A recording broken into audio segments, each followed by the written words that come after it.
અહીંયા એક વાસણ લીધું છે। અહીંયા મેં ચાળીને 1 વાટકી ઘઉંનો લોટ લીધો છે। અડધી વાટકી પૂર્ણ શક્તિ આની અંદર નાખી લઈ। આમાં થોડો ગળપણનો ભાગ આવતો હોય છે, ઓછો વધતો તમારા પ્રમાણે કરી શકો છો। અહીંયા મેં જીરું પણ મસળીને નાખી દીધું છે। સાથે રૂટિંગ મસાલો બી નાખીશું। હળદર, મીઠું, ધાણા જીરું પાવડર, લાલ મરચું, સફેદ તલ। તલથી વધારે ક્રાંચિંગ સરસ લાગે છે। સાથે અહીંયા કસ્તુરી મેથી લીધી છે, લીલી મેથી બી નાખી શકો છો।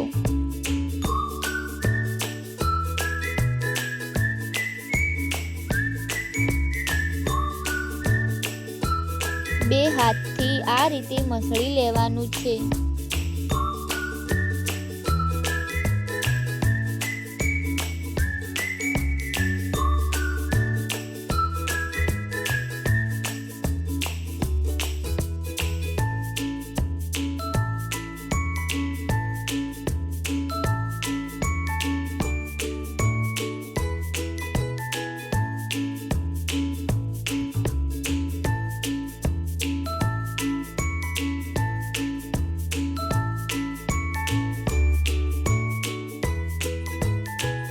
હવે એમાં પાણી નાખીને જેમ આપણે ભાખરીનો લોટ બાંધતા હોઈએ તે રીતે લોટ બાંધી લેવાનો છે।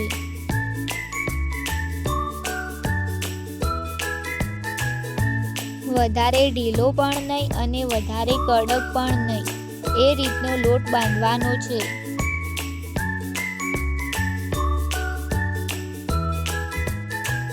આ જે પેકેટનો નાસ્તો છે તમે 15 દિવસ સુધી રાખી શકો છો। ડબ્બામાં રાખીને લેવાનો, એ નાસ્તો બગડતો નથી। તો અહીંયા મેં લોટ પણ આ રીતનો બાંધી લીધો છે। આ રીતે મસળી દેવાનો છે। આ એક જ લોટમાંથી 2 પ્રકારના નાસ્તા બનાવીશ।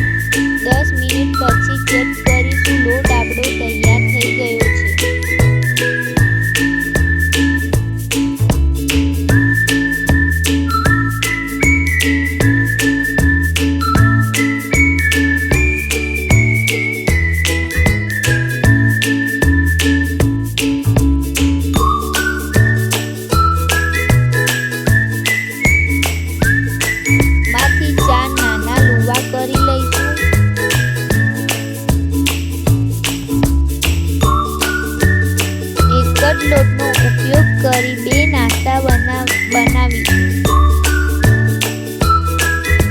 અને એ નાસ્તો હું અંદર બતાવીશ। વિડીયોને છેલ્લા સુધી જોજો।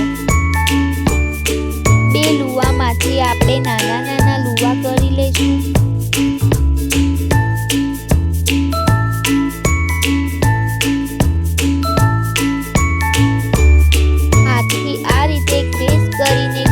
તૈયાર કરી લેવાના છે।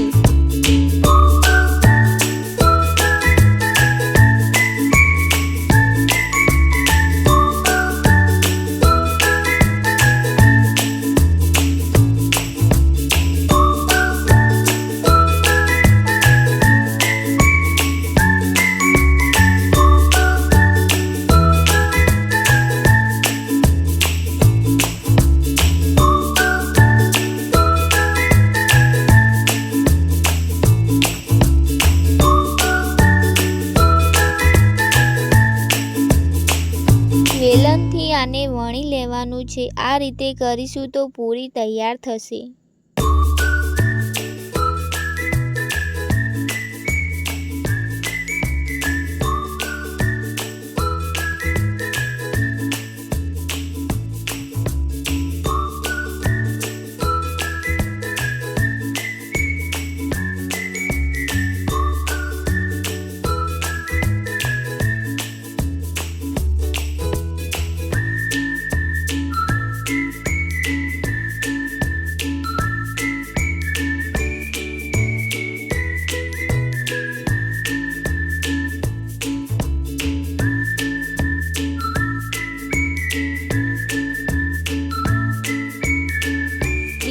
તૈયાર થઈ ગઈ છે। આ લોટમાંથી એક મોટો લુવો લઈને રોટલી વણી લેવાની છે।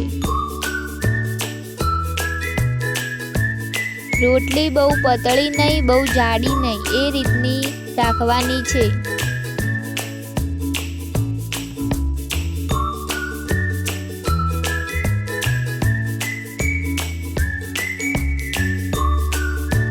શક્કરપારાના શેકમાં આ રીતે કટ કરી લેવાની છે।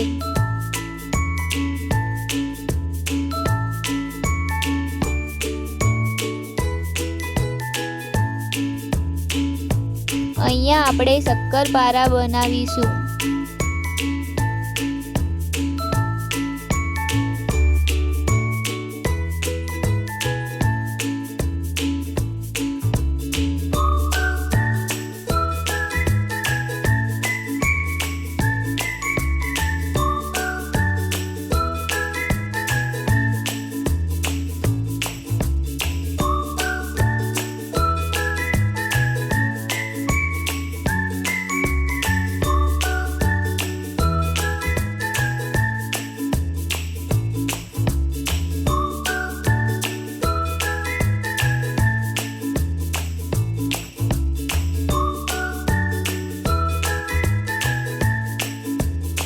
એક પેનમાં તેલ ગરમ કરીશું।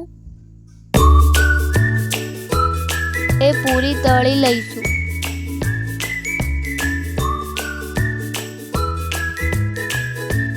આની અંદર નાખી દીધી છે। તેલને આ રીતે ઉપર લગાવવાનું, તેના પડ છે તે અંદરથી સરસ છૂટા પડશે।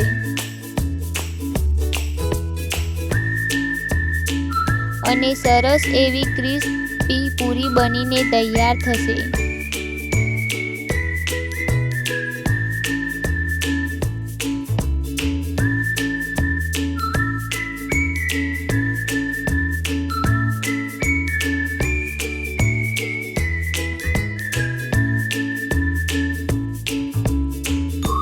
તળાઈ ગઈ છે, આપણે તેને એક ડીશમાં કાઢી લઈશું।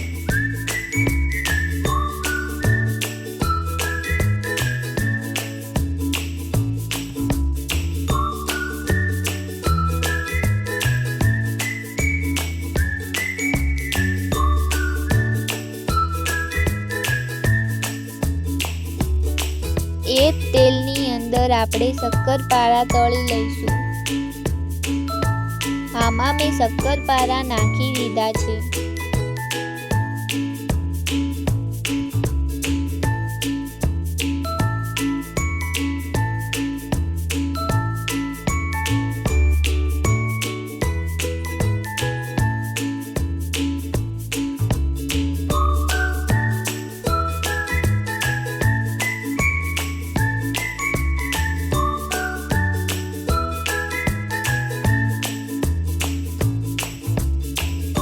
થોડા ગોલ્ડન થાય ત્યાં સુધી તળી લેવાના છે।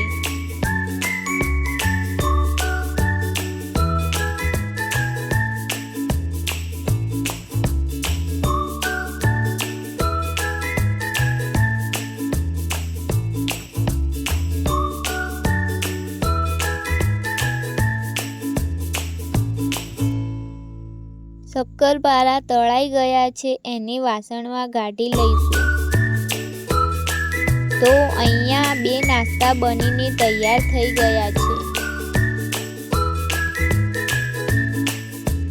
અહીંયા મેં પ્લેટમાં કાઢી લીધા છે।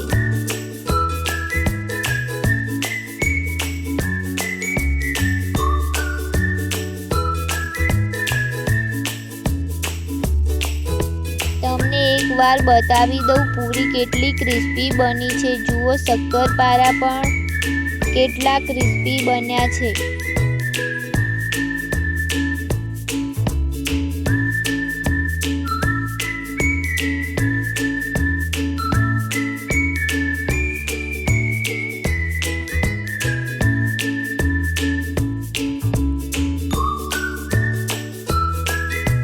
પ્લીઝ જરૂર આ રેસીપીને ટ્રાય કરજો।